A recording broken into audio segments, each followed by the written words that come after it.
안녕하세요. 4월 4일입니다. 토요일이고요. 요즘 맑은 하늘이 이어지고 있습니다. 오늘이 청명이네요. 내일이 식목일 환식이고요. 근데 올해는 우한 폐렴 때문에 나무 심는 행사도 아마 다 취소된 것 같습니다. 그전 같으면 나무 시장을 개설해서 과일나무 뭐 이런 관상수 이런 거를 사다가 필요한 것에 심고 또 산에 가서 나무를 심는 사람들이 많이 있었습니다. 근데 올해는 아예 다 모든 그러한 식목과 관련된 행사가 취소됐습니다. 나무 시장도 올해는 개장을 하지 않는다고 합니다.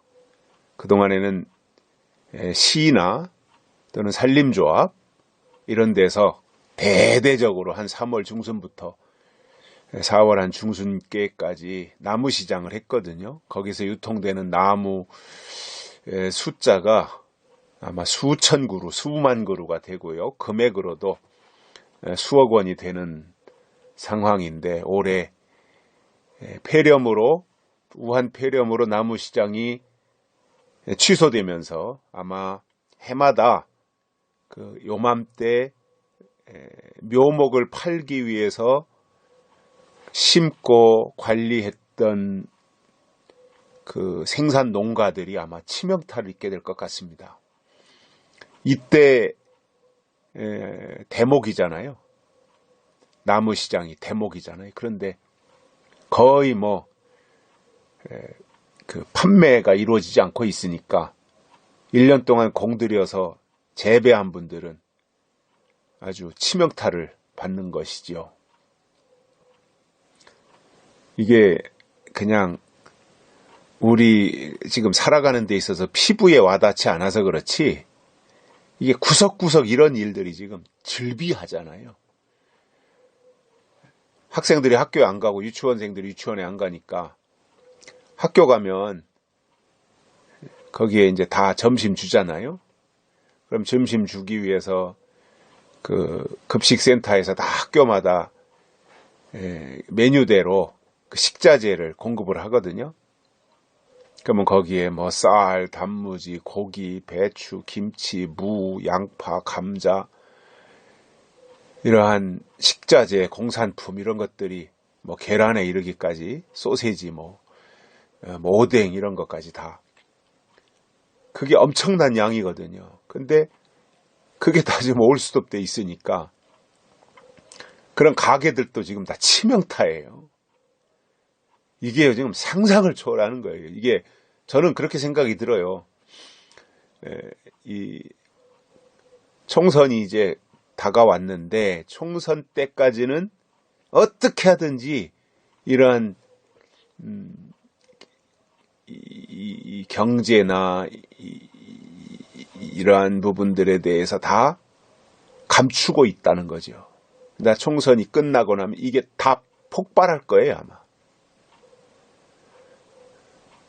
근데 민주당이 이기면 막 자기들 마음대로 또 다 무시하고 하고 싶은 대로 하겠죠. 근데 다행히 통합당이 이기고 원내 1당이 된다면 민주당이 자기들 마음대로 청와대가 자기들 마음대로 좀 하는데 좀 눈치를 보겠죠. 국민들 눈치도 보고. 그래서 이번 선거는 국가의 장래나 또는 여러 가지 그 교회적인 측면에서나 또 현재 어떤 경제 상황이나 이 우한 폐렴 사태나 모든 면에서 볼 때 다른 때는 그냥 일 잘하는 사람 그저 뭐 이념이나 정당과 상관없이 지역 일꾼 뽑는 거니까 일 잘하는 사람을 뽑으면 됐는데 이번 선거는 아니라는 거예요. 이번 선거는 국가의 흥망성쇠를 좌우하는 선거예요. 그래서 저는 이번 선거는 되도록이면 민주당으로 가는 표는 적게 나와야 된다. 왜냐? 그래야 균형과 견제가 제대로 이루어져서 국민들에게 유익하다라는 거예요. 국민이 잘 돼야 되잖아요. 국민이. 그리고 진짜 정치는 국민이 잘 살게 하는 게 정치예요. 그런데 지금 청와대나 민주당은, 여당은 국민들을 잘 살게 하겠다고 하는 게 아니라, 국민을 이롭게 하겠다는 것이 아니라 자기들 이롭게 하려고 정치하고 있잖아요. 그래서 이번 선거가 참 중요하다. 국가의 장래를 결정짓는 그야말로 매우 중요한 선거다. 물론 우리 국민들이 잘 판단하고 이미 다 상황 파악하고 있으니까, 우리 국민들이 다 대단한 분들이잖아요. 그러니까 상황 판단하고 자기들이 이미 마음을 결정했을 거라고 봐요. 이번에 선거를 어떻게 해야 된다. 어느 정당에다가 표를 몰아줘야 된다. 이거를 국민들이 이미 다 결정했으리라고 봐요. 여론조사 결과 어떻게 하거나 말거나, 원래부터 여론조사는 안 믿었잖아요. 국민들이 다 의혹이 많기 때문에. 그리고 저렇게 터무니없이 나올 수가 없는 거거든. 국민을 바보로 보지 않는다면 어떻게 저렇게 조작을 합니까? 근데 아무튼 그런 것과 상관이 없이 실질적으로 피부로 느끼는 것은 또 있으니까, 그러한 것을 통해서 우리 국민들은 또 위기에 강하잖아요. 그래서 현명한 판단을 하고 투표를 잘 할 것이다. 저는 이렇게 생각을 합니다. 또 지금까지 우리 대한민국이 얼마나 많은 위기가 있었어요. 외세의 침입도 940-50번 받았고요. 그때마다 풍전등화와 같았는데 또 하나님이 보호하사 이렇게 여기까지 오고, 이렇게 또 부강한 나라가 됐는데, 이 주사파 정권이 들어서면서 또 나라가 완전히 궁핍해지는 이 상황이 됐어요. 제가 이렇게 보니까 우파가 집권을 하면 나라의 창고가 든든해지더라고요. 곳간이 든든해져요. 근데 좌파가, 이 주사파 쪽 좌파가 이 정권을 잡으면 이 곳간이 완전히 다 비어버려요. 다 퍼주기 하고 말이죠. 그냥 표풀리즘 하고. 이런 차이가 있더라라고 하는 것을 보면서 우리나라가 앞으로 잘 되려면 어떻게 해야 되겠는가? 저는 선거를 잘해야 되고 좋은 정치인들을 잘 뽑아야 된다. 그게 참 중요하다라고 다시금 생각을 하게 됩니다. 현명한 판단을 하시기를 바라고요. 오늘 말씀은 베드로전서 1장 23절입니다. 너희가 거듭난 것이 썩어질 씨로 된 것이 아니요 썩지 아니할 씨로 된 것이니 하나님의 살아있고 항상 있는 말씀으로 되었느니라. 아멘. 자, 우리 기독교 신앙은 거듭남의 종교입니다. 다시 태어난다. 거듭남, born again이죠. 다시 태어난다. 새로 지으심을 받는다라고 하는 의미도 똑같다고 봅니다. 근데 그 거듭남이 어떻게 가능한 것이냐? 하나님의 말씀으로 된다라는 겁니다. 우리가 거듭나는 것은 말씀으로 되는 거예요. 그러면 자, 은혜 시대의 신앙이 요한복음 3장에서 니고데모를 통해서도 어떻게 하나님의 나라 거듭날 수 있느냐, 뭐 이러한 질문을 하잖아요. 니고데모를 통해서. 그때 예수님께 대답한 것이 뭐예요? 물과 성령으로 거듭나지 아니하면 하나님의 나라 볼 수도 없고 들어갈 수도 없다. 이렇게 말씀하셨어요. 어떻게 해야 되느냐 물어봤을 때. 그래서 은혜 시대의 신앙, 성령으로 거듭나는 거지요. 성령으로 거듭나요. 하나님의 영이 오셔서 우리를 다시 태어나게, 거듭나게, 영적으로 거듭나는 거지요. 육체는 그냥 가지고 사는데 영이 거듭나는 거잖아요. 그래서 물과 성령으로 거듭나는 것이 은혜 시대의 거듭남의 비밀이었어요. 근데 이것이 이제 마지막 때가 되면 뭐 거듭남이라고 하는 말은 똑같은데, 의미는 똑같은데, 그 계시록적 표현은 저는 이게 더 적합하다고 봐요. 새로 지으심을 받는다. 왜냐? 새로운 피조물 또는 새로운 창조. 계시록은 새로운 창조잖아요.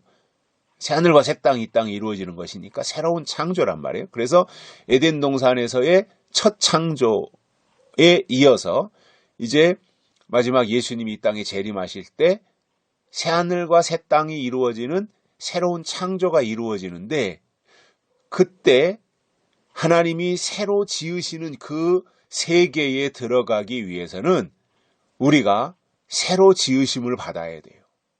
그것을 고린도전서 15장에서는 어떻게 표현하냐면은 변화체라고 말씀하고 있어요. 변화체. 왜냐? 영과 육은 하나님의 나라를 유업으로, 육체는, 우리의 혈과 육은 하나님의 나라를 유업으로 받을 수 없다 그랬잖아요. 혈과 육은. 영이 유업을 받을 수 있는 거죠. 근데 그 영이 어떻게 그 변화체의 그 비밀을 깨달을 수 있느냐 하면은 새로 지으심을 받는 거거든요. 그래야 새하늘과 새 땅에 들어가는 거예요. 그래서 저는 이게 이제 구분이 가능할지는 모르겠어요, 신학적으로.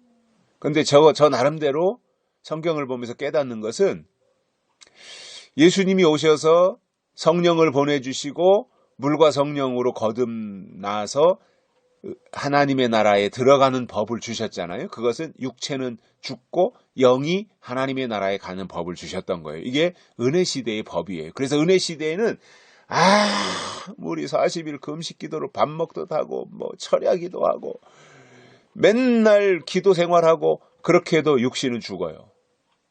그리고 영이 하나님 나라에 들어가는 이 거듭남이었어요. 근데 바울이 고린도전서 15장에서 말씀하고 사도 요한이 요한계시록에서 말씀하는 내용과 연결지어 보면, 예수님이 다시 오실 때 거듭남, 이렇게 표현을 제가 이렇게 하는 거예요. 그게 적절한지는 모르겠지만, 예수님이 다시 오실 때 거듭남이라고 하는 것은 변화체라는 거죠. 변화체. 이 변화체는 뭐예요? 육신이 죽지 않고 호련히 부활하신 예수님처럼 변화되는 거예요.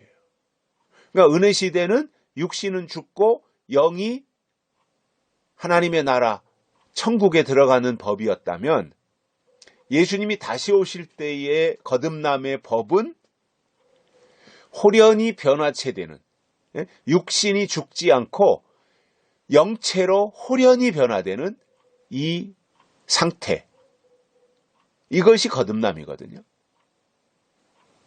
이게 바로 새로 지으심을 받는 거다 이겁니다. 새로운 세계는 새 사람이 들어가는 거예요.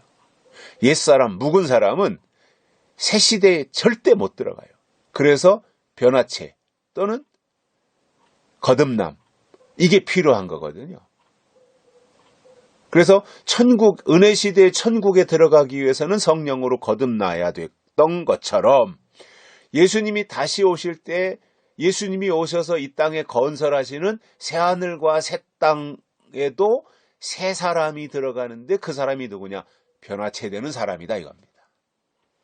그것이 어떻게 가능하다는 거예요?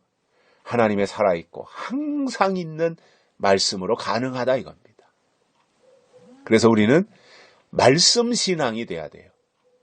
말씀으로 나아가는 신앙. 우리의 신앙이 무슨 땅에 허황된 거 바라보는 것이 아니라 말씀 신앙, 말씀으로 하나님을 믿는. 그래서 제가 가끔 말씀드리는 바이블 빌리버가 되자, 즉 성경대로 믿는 신앙이 되자 이겁니다. 오늘 이 시대의 신앙을 보면 말로는 성경을 말하는데 실질적으로는 성경과 다른 설교를 하고 성경과 다른 신앙생활을 하는 사람들이 많이 있어요. 저는 이번 우한 폐렴 이 사태를 보면서 그동안 얼마나 교회가 모래 위에 지은 집과 같은 보잘것없는 모습이었는가를 실감나게 느끼고 있습니다. 아마 약속의 말씀을 증거한 교회들은 저는 그렇지 않으리라고 봐요. 그러니까 모래 위에 집을 지었느냐 반석 위에 집을 지었느냐는 이번 전염병 사태가 오니까 딱 드러나는 거예요. 모래 위에 지은 집은 국가가 통제 안 하는데도 알아서 예배를 차단해요. 알아서 예배 안 드리고 그냥 뭐 집에서 어떻게 한다, 뭐 유튜브로 어떻게 한다 이러는 거예요. 주일 예배를 그것도. 근데 약속의 말씀으로 훈련된 교회는 우한 폐렴이 오거나 말거나 안전장치, 마스크를 쓰고 말이죠. 이런저런 필요한 조치를 취하고 목사님은 당연히 주의 종으로 예배를 인도하고 진행을 하고 또 그 꼴을 먹는 양떼들은 그 자리에 나아가서 하나님께 직접 예배를 드리는 이 모습을 갖춰야 되잖아요. 그런데 보면 말이죠. 야, 우리 한국교회가 이렇게 보잘것없었나? 라는 것에 허탈감을 느끼고 있어요, 저는. 이것밖에 안 된다. 과거에 신앙의 우리 선배, 저희 아버지 또래 되시는 분들은 과거에 신앙을 지키려고 목숨 걸고 북한에서 탈출해서 남한으로 내려오신 분들이 사실상 우리 남쪽, 우리 대한민국의 이와 같이 신앙의 토대를 마련한 분들이라고 봅니다. 근데 지금 대한민국의 모습을 보십시오. 대한민국 교회를 보십시오. 야, 참 말로 표현이 안 될 정도예요. 교회 권사님, 장로님 이런 중직들 그동안에 신앙 있는 것 같았는데 요즘 제 주변에서 친구들 얘기를 들어보니까 말이죠.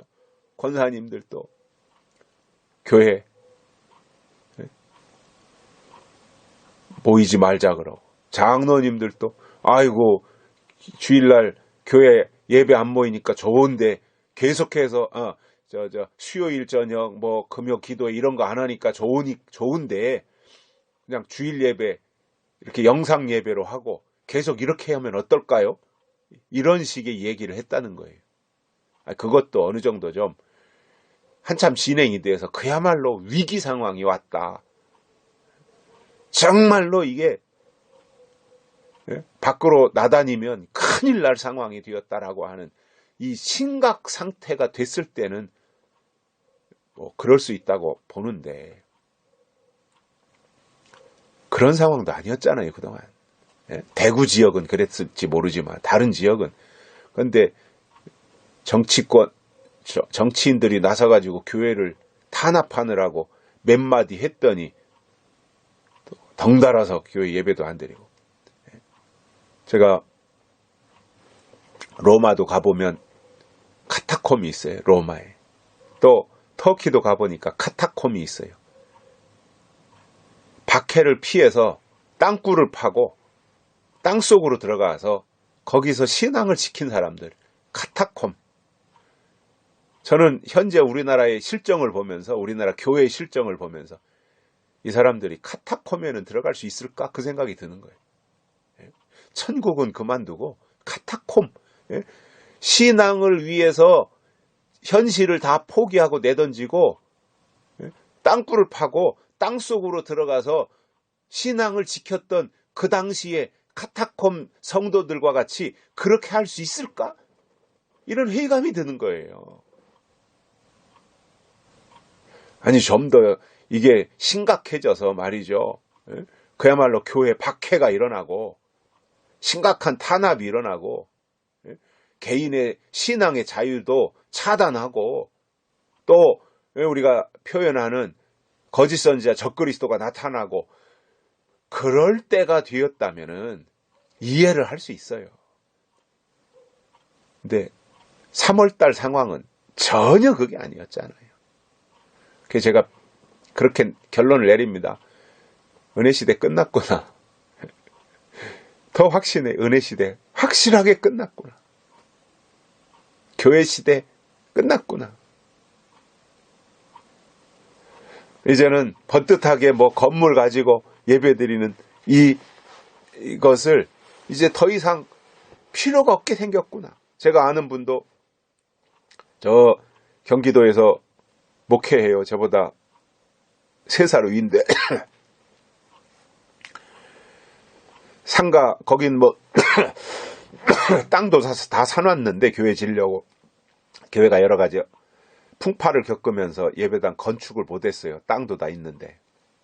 그러니까 이제 상가 얻어가지고 계속 예배당 져야지 하면서 벌써 10몇 년이 그렇게 훌쩍 지나오면서 매달 200만 원씩 임대료를 내고 삼각교회를 하고 있어요. 그러다가 우한 폐렴이 와서 뭐 한두 주 예배 안 드리면 될 줄 알고 자원해서 예배를 중단했는데 3월달 한 달이 훌떡 지나갔어요. 그러니까 당장 교회 예배 안 모이니까 뭐 교회 중직들은 안 모여도 교회 통장에다가 헌금을 알아서 내겠지만 그게 제대로 이루어지겠냐 말입니다. 그러니까 월세도 못 내죠. 또 교회 교역자나 사무원이나 이런 분들 사례도 못하지요. 예? 인건비 지급 못하지요.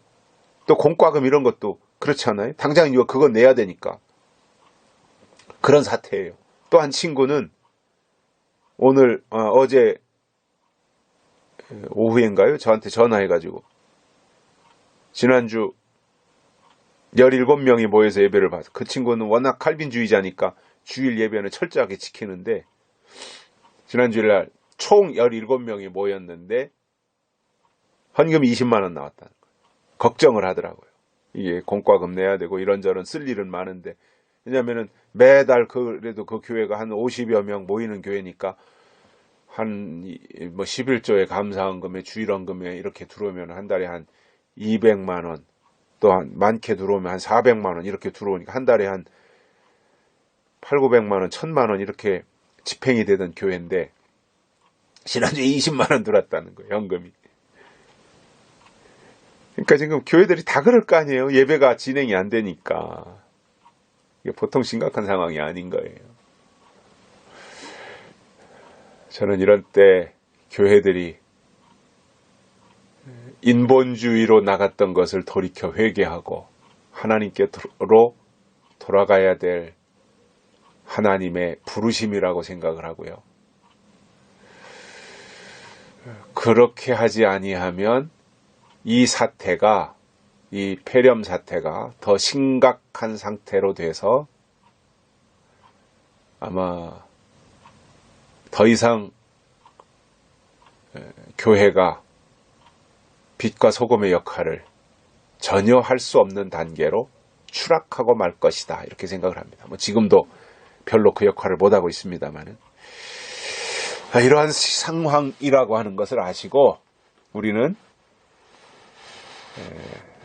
하나님의 살아있고 항상 있는 말씀으로 거듭나는 즉 새로 지으심을 받는 변화체에 속한 사람이 되어서 하나님이 이 땅에 새로 지으시는 새하늘과 새 땅에 들어가는 믿음을 지켜내자라는 겁니다. 여기까지 하겠습니다. 감사합니다.